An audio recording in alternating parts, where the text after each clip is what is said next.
భారతదేశం ఇండియాలో అందమైనటువంటి కాశ్మీర్ లోయలని, కొండలని, గుట్టలని, నదులని, పక్షులని, జంతువులని, యాపిల్ తోటలని, కాశ్మీర్ అందాలని ఆస్వాదించడానికి వెళ్ళినటువంటి టూరిస్టుల్ని, మన భారతదేశ టూరిస్టుల్ని, రకరకాల రాష్ట్రాల నుంచి వెళ్ళినటువంటి వ్యక్తుల్ని, దాంట్లో కొంతమంది విదేశీయులు కూడా ఉన్నారంట, వాళ్ళందరినీ పాకిస్తాన్కు సంబంధించినటువంటి లష్కరే తోయబ్కు సంబంధించినటువంటి గ్యాంగ్ చంపినట్టు నేనేదో వార్తల్లో చూశాను. ఖబర్దార్, పాకిస్తాన్ లష్కరే తోయబా గుండా నా కొడుకులారా, మీకు చేతనైతే డైరెక్ట్ కొట్లాడాలరా మా జవాన్లతోని. మీకు నిజంగా దమ్ముంటే, మీ జీల దమ్ముంటే పాకిస్తాన్ బోషిడికే గలరా, మీకు దమ్ముంటే మా జవాన్లతో ధైర్యంగా కొట్లాడాలరా. మీరు కాశ్మీర్ అందాలను చూడడానికి వచ్చినటువంటి టూరిస్టులను చంపడం పిరికి పందుల చర్యరా ఇది. మొగతను డైరెక్ట్ కొట్లాడాలరా. మొగోళ్ళందరినీ కాల్చారు కదా, మీరు ఆడవాళ్ళని కాల్చలే కదా, మీకు కొట్లాడాలరా. దేశం అంటే నరేంద్ర మోడీ ఎక్కడు కాదు రే. మీరు నరేంద్ర మోడీ మీద ద్వేషం నింపుకొని మా భారతీయులను చంపుతారా, మా హిందువులను చంపుతారు, మా క్రైస్తవులను చంపుతారు, మా ముస్లింలను చంపుతారా? ఇంత ధైర్యం రా మీకు? కాబట్టి ఖబర్దార్, పాకిస్తాన్ గుండాలారా, పాకిస్తాన్ తీవ్రవాదులారా, భారతదేశ ప్రజలు ఒక్కసారి తిరగబడితే గనక ఒక్క నా కొడుకు మీ పాకిస్తాన్ లో ఉన్నట్టు ఒక్క మనిషి కూడా మిగలడు. కానీ మాదా సంస్కృతి కాదు. ప్రపంచ మానవాళిని అందరినీ ప్రేమించడం రా మా సంస్కృతి. మా గౌతమ బుద్ధుడు అదే నేర్పించాడు మాకు. మా మహాత్మా పూలే అదే నేర్పించాడు. మా సామ్రాట్ అశోక్ చక్రవర్తి అదే నేర్పించాడు. మా డాక్టర్ బాబాసాహెబ్ అంబేద్కర్ అదే మా మహనీయులు అదే నేర్పించాడు రా. మా దేశంలో ఉన్నటువంటి గొప్ప నీతి ఏంటంటే, మేము చీమకు కూడా అని చెయ్యంరా. మంచొచ్చాడు ఒకప్పుడు మనందరం కలిసి ఉన్నాం, నచ్చగా విడిపోయాను. మీ పని మీరు చేసుకోండి. అంతేగాని నరేంద్ర మోడీ మీద కోపం ఉంటే భారతీయులను చంపుతావురా? నరేంద్ర మోడీ దేశభక్తుడేం కాదు, ఆయనను కూడా చంపొద్దు. మీరు ఆయన మీద ఎందుకు కోపం పెట్టుకుని, ఆయన మీద కోపం పెట్టి మీరు పిలుచుకొని మీ ప్రధానమంత్రులను కూర్చోబెట్టుకొని మాట్లాడప్పుడు పిలుచుకొని బిర్యానీ పెట్టారు కదా. మీ ఇమ్రాన్ ఖాన్ బిర్యానీ పెట్టగానే తిన్న 2 నెలలకో 3 నెలలకో భారత జవాన్లు మన పుల్వామాలో 43 మంది జవాన్లు చనిపోయారు. ఇవాళ పోయిండు ఆడ అబుదాబిలో ఏదో వాణిజ్య ఒప్పందం కోసం పోయిండు, ఈడ మా టూరిస్టులను చంపేశారు. అంతకుముందు ఏదో పని మీద పోయిండు, మా విపిన్ రావత్ కెప్టెన్ని చంపేశారు. నరేంద్ర మోడీ గారు ఎప్పుడు పోయి విదేశీ ఇస్లాం కంట్రీస్కి పోయి బిర్యానీలు తిని రాగానే భారతదేశంలో తీవ్రవాదులు జనాల్ని చంపుతా ఉన్నారు. ఏంది దీని వెనకాల ఉన్నటువంటి మతలాబ్ ఏంది? ఎవరున్నారు దీని వెనకాల? ఈ దాడులు జరగడానికి గల కారణం ఏంటి? ఎంత దారుణం! ఆమె ప్లీజ్ మా భర్తను వదిలిపెట్టండి, వీలైతే నన్ను చంపండి అని చెప్తే, లేదు మీ ప్రధానమంత్రికి వెళ్ళి చెప్పు, మేమే చంపామని చెప్పు అని ఐడి కార్డులు మరి చెక్ చేసి మరి చంపారంట. అంటే కొంతమంది బీజేపీ వాట్సాప్ సోషల్ మీడియా కేవలం హిందువులనే టార్గెట్ చేసి చంపారని చెప్తాం. తీవ్రవాదానికి హిందువులు, ముస్లింలు, క్రైస్తవులు అని ఉండదు. తీవ్రవాది ఎవరినైనా చంపుతాడు. ఎందుకు మన గతంలో చూసాం కదా, మన కాశ్మీర్లో స్కూల్ పిల్లల్ని మొత్తం ముస్లింలనే చంపేశాడు తీవ్రవాదులు. మొత్తం ముస్లింలనే చంపేశాడు. మీకు ఎగ్జాంపుల్ చెప్తాను. ఇప్పుడు ఇరాక్ కొట్టుకుంటుంది, 2 ముస్లింసే కదా. ఆఫ్ఘనిస్తాన్, బంగ్లాదేశ్ కూడా కొట్టుకుంటుంది, చంపుకుంటుంది, 2 ముస్లింసే. తీవ్రవాదానికి వీడు ముస్లిమా, వీడు క్రైస్తవుడా, వీడు హిందువుడా అని ఉండదు, చంపేస్తారు. ఇదంతా BJP propaganda. ID card check చేశారని, ఒక నిజంగా ఐడి కార్డు చెక్ చేసి చంపితే గనక కంపల్సరీ ఇది 100% అట్లా చేసినటువంటి ఎవడైతే ఉన్నాడో పట్టుకొని నిష్పక్షపాతంగా విచారణ చేసి ఎందుకు చేయాల్సి వచ్చింది? ఇప్పుడు విదేశీ నుంచి వచ్చినటువంటి బ్రిటిష్ కొంతమంది ఇంగ్లాండ్ వాళ్ళు ఎక్కడి నుంచి వచ్చారో నేను ఏదో చదివా, బయట నుంచి ఫారినర్స్ కూడా ఉన్నారు దాంట్లో. ఎందుకు చంపాల్సి వచ్చింది?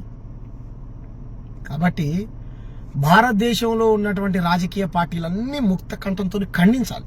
తీవ్రవాదాన్ని ఎవ్వడు కూడా సమర్థించడు, ఖండించాలి. ప్రపంచం మొత్తం ఖండించాలి. మానవాళి మంచిగా ఉండాలి, మనుషులందరూ బాగుండాలి. అది ఏ మతోన్మాదమైనా, అది హిందూ మతోన్మాదమైనా, క్రైస్తవ మతోన్మాదమైనా, ముస్లిం మతోన్మాదమైనా, లేకపోతే ఏ మతోన్మాదమైనా సరే, మతోన్మాదం కాదు మనకు కావాల్సింది, మత తీవ్రవాదం కాదు కావాల్సింది, మత ఉగ్రవాదం కాదు మనకు కావాల్సింది, మత సామ్రాజ్యం. గతంలో మనం చూసాం మసీదులను కూల్చేయడం, మందిరాలను కూల్చేయడం, ఇదే రాజకీయ పంచాయతీలు భారతదేశంలో తప్ప మనుషులుగా మనందరం ఐక్యమత్యంతో బతుకుతామనే స్టేట్మెంట్ ఒక్క నాయకుడు ఇయ్యడు. ఇటు ఎంఐఎం ఓడియాడు, ఇటు బీజేపీ ఓడియాడు. పొద్దున్న లేస్తే ఈ నరేంద్ర మోడీ గారు తీసుకొచ్చేటువంటి ప్రజా వ్యతిరేక బిల్లుల వల్ల దేశంలో అన్ని చోట్ల అల్లర్లే, అన్ని చోట్ల. బెంగాల్ అల్లర్లకు కారణం నరేంద్ర మోడీ. పంజాబ్లో రైతులు మేకులు గుచ్చిచ్చి కాళ్లకు వాళ్ళని చిత్రహింసలు పెట్టాడు నరేంద్ర మోడీ. మణిపూర్ మొత్తం మండిపోవడానికి కారణం నరేంద్ర మోడీ. ఈరోజు వద్దంటున్నటువంటి భాషని బలవంతంగా తమిళ ప్రజల మీద రుద్ది వాళ్ళని రోడ్ల మీదకి ఎక్కి పోరాటం చేస్తుంటే వాళ్ళని లాఠీ దెబ్బలు కొట్టిస్తున్నాడు నరేంద్ర మోడీ. భీమా కోరేగాంలో పంచాయతీ పెట్టాడు నరేంద్ర మోడీ. ఛత్తీస్గఢ్ లో పంచాయతీ పెట్టాడు నరేంద్ర మోడీ. కాశ్మీర్లో ఈరోజు ప్రజలకు హక్కులు లేకుండా చేశాడు. చెప్పండి, ఎక్కడ హిందూ ప్రధాని అయినటువంటి నరేంద్ర మోడీ పాలనలో హిందువులకు రక్షణ లేకుండా పోయింది. 80% మంది హిందువులకు రక్షణ లేకుండా పోయింది నరేంద్ర మోడీ పరిపాలన అవగాహన లోపం వల్ల. ఎందుకంటే ఈ నరేంద్ర మోడీ గారు ఏం చదువుకున్నాడో చెప్పడు, ఎంత నాలెడ్జ్ ఉందనేది ఎవరన్నా టీవీ ఛానల్ చూడండి. ఎలా అండి మీరు దేశాన్ని ఎలా రక్షించబోతున్నారు, ఇంకా ముందట ఎటువంటి నిర్ణయాలు తీసుకోబోతున్నారు దేశ అభివృద్ధి కోసం అంటే చెప్పడు. ఎందుకంటే ఆయన ఇంటర్వ్యూలు అక్షయ్ కుమార్ కు, కంగనా రనౌత్కి ఇస్తాడు. దేశంలో ఉన్నటువంటి ఇంటలెక్చువల్ జర్నలిస్టులకు ఇయ్యడు. కంగనా రనౌత్, అక్షయ్ కుమార్ బీజేపీ కార్యకర్తలు, వాళ్ళకి ఇంటర్వ్యూ ఇచ్చేది. మనల్ని ఎవరు కాపాడాలి? మనం ప్రధానమంత్రిని ప్రజాస్వామ్య ప్రక్రియలో ఎన్నుకున్న ఆ ప్రధానమంత్రి మన కోసం పనిచేయట్లే. ఆదానీల కోసం, అంబానీల కోసం దేశంలో ఉన్నటువంటి సంపద మొత్తం వాళ్ళకి కాశ్మీర్ మొత్తం ఆదాని కొనేసుకున్నాడు. కాశ్మీర్లో ఉన్నటువంటి ముఖ్యమంత్రి ముస్లిం, ఆయనతో వీళ్ళు కూర్చొని చాలా రోజులు భోజనాలు చేసి అమిత్ షా, నరేంద్ర మోడీ, జేపీ నడ్డా, అంతకుముందు ఉన్నటువంటి హోంమంత్రి రాజ్నాథ్ సింగ్ గారు పోయి మాట్లాడారు. అక్కడ ఉన్నటువంటి సమస్యలు తెలుసుకోవాలి కదా, కాశ్మీర్ ప్రజల్ని మనం కాపాడుకోవాలి కదా, కాశ్మీర్ని మనం ఇది చేసుకోవాలి కదా. నరేంద్ర మోడీ ఉగ్రవాదాన్ని అంతం చేయలేడు. ఎందుకంటే ఈ దాడులు జరగడానికి గల కారణం ఏంటి? ఇప్పుడు ట్రంప్ గారు ఇన్వాల్వ్ అయ్యి మీ ఇద్దరి దేశాల సమస్యను నేను పరిష్కరిస్తా అంటాడు. మాకు ఇంకా ఆయుధాలు కావాలని ఇండియాతో ఒప్పందం చేసుకుంటాడు, పాకిస్తాన్తో ఒప్పందం చేసుకుని వాళ్ళకి అమ్ముతాడు, మనకు అమ్ముతాడు. లక్షల కోట్ల రూపాయలు మనం డబ్బులు ఇస్తాం, ఏమంటారు వాడు లబ్ధి పొందుతాడు. హిందూ ముస్లిం పంచాయతీ పెట్టి బీజేపీ రాజకీయంగా లబ్ధి పొందుతాడు. బీజేపీకి రాజకీయంగా లబ్ధి పొంది వాడు గెలుస్తాడు, ఇటు ఎంఐఎం గెలుస్తాడు. మధ్యలో బలైపోయింది 80% ఉన్న హిందువులు, 20% ఉన్న ముస్లింలు. ఇక క్రైస్తవుల పరిస్థితి అయితే చెప్పాల్సిన పని లేదు, వాళ్ళు రోడ్డు మీద ఫాస్ట్లోనే చంపుతారు. మనం చూసినాం కదా మన ప్రవీణ్ పగడాల. చెప్పండి, మనిషి ఒకటి చచ్చిపోతే వాడు ఏ మతమోడు, ఏ కులమోడు, ఇదే కోణంలో చూసుడు. ఇప్పుడు నిజంగానే ఐడి కార్డులు చూసి మీరు హిందూ పేరుంటే కాల్చి చంపారు అనేది నాకు తెలిసి అయితే ఇది BJP propaganda, BJP WhatsApp university సృష్టించినటువంటి ప్రాపగాండాగా మనం భావించాలి తప్ప. ఎందుకంటే నాకైతే నమ్మబుద్ధి అవ్వట్లేదు. నిజంగా అలా చేసుంటే కనుక వాడు ఎంతటి వ్యక్తి అయినా సరే నిష్పక్షపాతంగా విచారణ చేసి శిక్ష అయిపోయారు వానికి. ఎందుకంటే గతంలో బాంబులు పెట్టినప్పుడు కాంగ్రెస్ హయాంలో వాడు ఎవడైనా సరే పూర్తి విచారణ చేయించి వానికి ఉరిశిక్ష లేపించాయి. కాసబ్ గాడు, గీసబ్ గాడు ప్రజలందరూ చూస్తున్నారు. నరేంద్ర మోడీ వచ్చిన తర్వాత లేదు. చూడు, 43 మంది జవాన్లు చనిపోయారు. వాళ్ళ కుటుంబాలని పరామర్శించినటువంటి దాఖలా లేదు నరేంద్ర మోడీ. వాళ్ళ కుటుంబాలకు ఇంతవరకు న్యాయం చేయలే. బిపిన్ రావత్ గారు చనిపోయారు. మన అభినందన్ గారు పాకిస్తాన్ లో చిక్కిపోతే నరేంద్ర మోడీ ట్రంప్ గారు నా దోస్తు ఆయనతో మాట్లాడుతున్నాడు. ఇప్పుడు దోస్తు అడిగిపోయిండు, ఉగ్రవాదాన్ని అంతం చేస్తానటువంటి. అప్పుడు బరాక్ ఒబామా గారేమో అప్పుడున్నటువంటి పేరేం పేరు వాడిని పట్టుకొని జ్వరబడి పట్టుకొని చిక్కాలు చంపారు. 43 మంది జవాన్లను చనిపోతే ఇంత చచ్చిపోతే మరి ట్రంప్ గారితో మాట్లాడి ఎవరు చంపించిండు ఏందనేది ఎందుకు నువ్వు చేయవు నరేంద్ర మోడీ? ఎందుకంటే వీడు తెల్లదొర, ట్రంప్ గాడు దొంగ, ట్రంప్ గాడు నెంబర్ 1 దొంగ. బరాక్ ఒబామా గారికి చేతులు ఎత్తి దండం పెట్టాలండి. ఉగ్రవాదాన్ని అంతం చేస్తానని అప్పుడు ఉన్నటువంటి ఎవడెవడైతే ఇటువంటి ఏదో పనులు చేశారో, మత కలహాలు పెట్టి ప్రజల సావులకు కారణమైందో మొత్తం ఎక్కడికక్కడ ఏరి పారేశాడు. అయితే మళ్ళీ ట్రంప్ గారు రాగానే దేశాల మధ్య పంచాయతీ చూసాం కదా, ఉక్రెయిన్ దేశం ఇది పంచాయతీలు పెట్టడం, వాడు ఆయుధాలు అమ్ముకోవడం. ఇదంతా సామ్రాజ్యవాదుల కుట్ర, ఇదంతా దోపిడీదారుల కుట్ర. ఈ కుట్రలో మనల్ని మతం చుట్టూ, కులం చుట్టూ, దేశభక్తి చుట్టూ తిప్పి దేశ ప్రజల చావులకు కారణమవుతా ఉన్నారు ఈ పాలకులు. చెప్పండి, కాంగ్రెస్ హయాంలో బాంబులు వెళ్తే కాంగ్రెస్ పార్టీ నిర్లక్ష్యం, మరి బీజేపీ హయాంలో బాంబులు పెట్టి భారత ప్రజలు చచ్చిపోతే ఎవరు నిర్లక్ష్యం రా? ఇప్పుడు తీవ్రవాదులు, ఆతంకవాదులు దేశంలోకి జ్వరపడుతుంటే బార్డర్లో ఉన్నటువంటి నిఘా సంస్థలు ఏం చేస్తా ఉన్నాయి? ఏం చేయాలి? నరేంద్ర మోడీ గారు దీపాలికి పోతారు, మీకు అవసరం ఉన్నప్పుడు జవాన్లతో ఫోటోలు దిగుతారు. జవాన్లు చెప్పేటటువంటి బిఎస్ఎఫ్ ఆఫీసర్లు చెప్పేటువంటి సలహా సూచనలు ఏమైనా ఇస్తే నాకంటే ఎక్కువ తెలుసా మీకు అని అంటారు. ఏం తెలుసు అమిత్ షాకు? ఏం తెలుసు జేపీ నడ్డాకు? ఏం తెలుసు మీ నరేంద్ర మోడీ గారికి? వాళ్ళకంటే ఎక్కువ తెలుసా? సరే నాకంటే తెలియదు అనుకో, అలాంటి వాళ్ళు చెప్పేటప్పుడు మాకు తెలియదు అనుకో, మాకు చదివే రాదనుకో. చదువు వచ్చిన వాళ్ళు చెప్పినటువంటి మేధావులు. ఉత్తమ్ కుమార్ రెడ్డి లాంటి దేశభక్తుడు ఆయన కాశ్మీర్లో ఉద్యోగం చేసి పాకిస్తాన్ గుండాలకు వ్యతిరేకంగా తుపాకీ పట్టుకుని కొట్లాడినటువంటి నాయకుడిని పట్టుకొని మీరు దేశద్రోహులు అన్నారు. మీ పార్టీలో ఉంటేనే దేశభక్తులారా? మీ పార్టీ కండో కప్పుకున్న దేశభక్తులారా? మీ అరాచకాలు చెప్తే తూ అని ఉంచుతారు తెలుసా? కర్ణాటకలో హిజాబ్ అని చెప్పేసి బజరంగ్ దళకు ఆర్ఎస్ఎస్ కు సంబంధించిన కార్యకర్తలు బుర్కాలు వేసుకొని హిందూ మహిళల మీద పెండలేసి హిందువుల మీద పెండలేసి బుర్కాలు వేసుకొని వీళ్ళ పెండలేసి అరాచకాన్ని సృష్టించారు. వాళ్ళ బుర్కాలన్నీ లేపు చూస్తే ఉన్నది ఒకని పేరు రాము, ఒకని పేరు సంపత్, ఒకని పేరు కిరణ్, అన్ని ఈ పేర్లే. ఎందుకు ఇట్లా చేశారు అని అంటే లేదు సార్ మాకు పైన వాళ్ళు చెప్పారు చేయమని. రెడ్ హ్యాండెడ్ దొరికారు రోడ్డు మీద మత పంచాయతీలు పెట్టి. చెప్పండి, వీళ్ళే చేపిస్తారు అన్ని. ముస్లింల వేషం వేసుకొని హిందువుల మీద దాడి చేపిస్తారు, చేపించి ముస్లింలు చేశారని ప్రచారం చేస్తారు. వాడు కూడా అంతే, ఎంఐఎం కూడా అంతే, ఓవైసీ ముస్లింలను రెచ్చగొడుతున్నాడు. ఏమనుకుంటారా మీరు? దేశ ప్రజలు చాలా చైతన్యవంతమైన రే.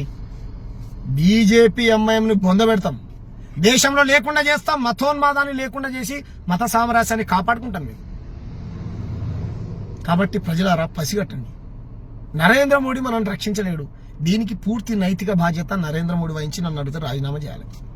దీపా నీ చేత కావట్లేదు, నువ్వు కాపాడలేవు దేశ ప్రయాణం. దీపం వాళ్ళ మాటని బిఎస్ఎఫ్ బార్డర్ సెక్యూరిటీ ఫోర్సెస్ ఆఫీసర్ల మాటలైన విను, సీనియర్ల మాటలైన విను నువ్వు. హెలికాప్టర్లు ఇద్దాం సార్, పాకిస్తాన్ నుంచి ఇంటెలిజెన్స్ సమాచారం సార్ మన జవాన్లకు ఇద్దామంటే నాకంటే ఎక్కువ తెలుసా అని అంటారంట.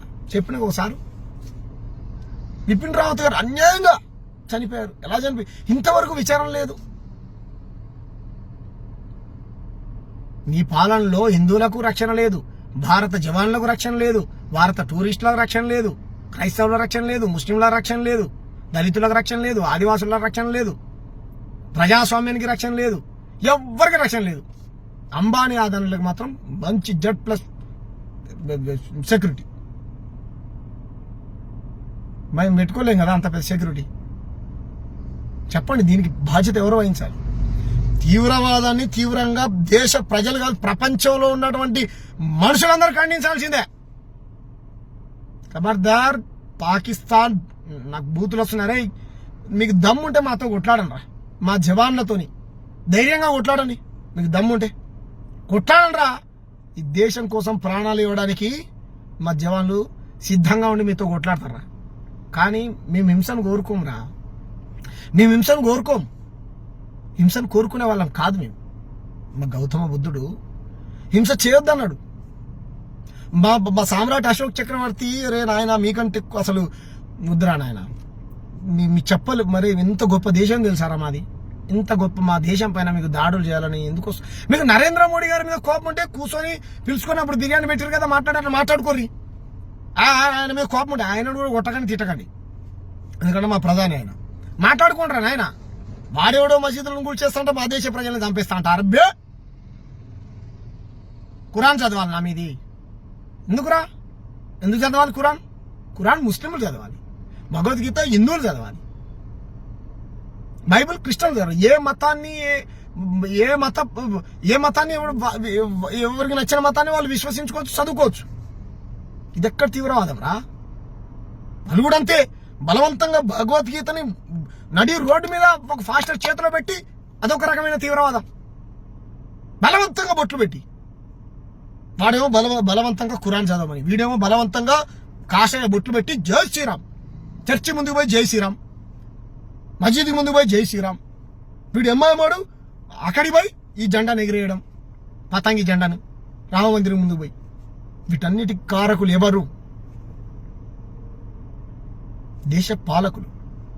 ఓట్ల కోసం ప్రజల మధ్య మత ఘర్షణలు సృష్టించి హిందువుల్ని ముస్లింని సపరేట్ చేసి ప్రజా సమస్యల్ని తప్పుదో పట్టించి పరిపాలన సరిగ్గా చేయకుండా దేశాన్ని అభివృద్ధి చేయకుండా ఎంతసేపు మతం చుట్టూ కులం చుట్టూ చర్చను తిప్పి దేశ ప్రజల మైండ్ని ఎక్కడికక్కడ నాశనం చేస్తామని దేశాన్ని మీరు ఒక కాలేజ్ మీద, స్కూల్ మీద, ఒక హాస్పిటల్ మీద, అభివృద్ధి మీద, ఒక నేచర్ మీద, ఆరోగ్యం ఏం ధ్యాస లేదు మీకు. ఎంతసేపు గుళ్ళ చుట్టూ, మసీదుల చుట్టూ, చర్చిల చుట్టూ చర్చ తిరగాలి. కాబట్టి దేశ ప్రజలారా మీరందరూ పసిగట్టండి. పసిగట్టి ఈ అల్లర్లకు కారణం ఎవరు? మీరు చూడండి, నేను ఇంతకుముందు చెప్పినట్టు ప్రతి అల్లర్లకు కారణం ఈ మతోన్మాద పార్టీలే. అది ఎంఐఎం కావచ్చు, బీజేపీ కావచ్చు, ఎంఐఎం కావచ్చు. ఇప్పుడు కాంగ్రెస్ హయాంలో ఇటువంటి జరిగినప్పుడు కాంగ్రెస్ ప్రభుత్వం బాధ్యత వహించాలన్నటువంటి బీజేపీ నాయకులు, మరి మీ హయాంలో ఇన్ని దాడులు బైమాగాము, కోరేగాము, మాలేగాము, పుల్వామా, ఇప్పుడు లదాఖ్, లేకపోతే ఈరోజు జరిగినటువంటిది వందలు ఇట్లాంటి. మరి ఈ దాడులకు ఎవరు బాధ్యత వహించాలి? అప్పుడు అల్లం, ఇప్పుడు బెల్లమా? మీరు మాట్లాడే మాటలు మీకన్నా అర్థమవుతున్నారా? వాట్సాప్ యూనివర్సిటీ మీకే చెప్పేది. ఇంకెన్ని రోజులు రా మోడీ గారిని కాపాడే ప్రయత్నం చేస్తారు? పరిపాలన చేయండి రా, మేము కూడా ఓట్లేస్తాం. నేను పార్టీలో ఉన్నప్పటికీ కూడా ఈ మాట చెప్తున్నా. చూడు, అంత ప్రేమరా మాకు దేశం అంటే. ఈ దేశం మాది. ఈ దేశంలో ఉన్నటువంటి ప్రజలం మీ మూలవాసనం. ఈ దేశం మాది. గట్టిగా మాట్లాడితే నాది చెప్పు. మేము నరేంద్ర మోడీ చేత కాబట్టి దీపం అని చెప్పు. వీసీకే కార్యకర్తలను కాపాడతాం. ఈ దేశ ప్రజల్ని వీసీకే కార్యకర్తలం మేము కాపాడతాం. పాకిస్తాన్ గూండాలని తరిమి కొడతాం. కాళ్ళు లోపల పెడితే ఇరిసి పడేస్తాం కాళ్ళని. నాకు కొడుకురా నవ్వుకొని మా వీసీకే కార్యకర్తలు కాపాడు. మా ప్రాణాలు పనంగా పెట్టి, ప్రాణాలు పోయినా సరే, రోజుకొకరు మేము చచ్చినా సరే 100 మందిని చంపుతాం నా దేశం మీదకి ఎవరికన్నా వస్తే. ఉగ్రవాదులు అంత గొప్ప దేశభక్తులు మేము. మీకు లేదు దేశభక్తి. మీ దేశభక్తి కాదు. మీది అధికారం కోసం పాకులాడేటువంటి స్వార్థ బుద్ధితో కూడినటువంటి దొంగ దేశభక్తి మీది. మీ దేశభక్తి కాదు. కాబట్టి ప్రజలందరూ దీన్ని పసిగట్టాలని, చనిపోయినటువంటి కుటుంబాలకు నా ప్రగాఢ సానుభూతిని తెలియజేస్తూ వారి ఆత్మకు శాంతి చేకూరాలని, భగవంతుడు వాళ్ళని చల్లగా చూడాలని, ఇటువంటి దాడులు మళ్ళా జరగకుండా ఉండాలని, భారతీయులందరూ ఈ దాడిని తీవ్రంగా ఖండించాలని అన్ని రాజకీయ పార్టీలు, ప్రజా సంఘాలు, ప్రతి ఒక్క పౌర సమాజం మొత్తం, ప్రపంచ మానవాళి మొత్తం తీవ్రంగా ఖండించాలని, మనుషులందరూ మంచిగా ఉండాలని మనస్ఫూర్తిగా కోరుకుంటూ ఆ కుటుంబాలని ప్రభుత్వమే ఆదుకోవాలని, నరేంద్ర మోడీ గారే ఆదుకోవాలని, గతంలో దేశం కోసం ప్రాణాలు ఇచ్చినటువంటి జవాన్లని, ఈరోజు పాకిస్తాన్ తీవ్రవాదుల చేతిలో చనిపోయినటువంటి దేశ ప్రజల్ని, విదేశీయులుంటే వాళ్ళని, క్రైస్తవులున్నా, ముస్లింలున్నా, హిందువులున్నా, ఎవరినైనా సరే వాళ్ళ కుటుంబానికి అండగా నిలవాలని మనస్ఫూర్తిగా కోరుకుంటా ఉన్నాను. Thank you. జై భీమ్, జై భారత్, జై సంవిధాన్.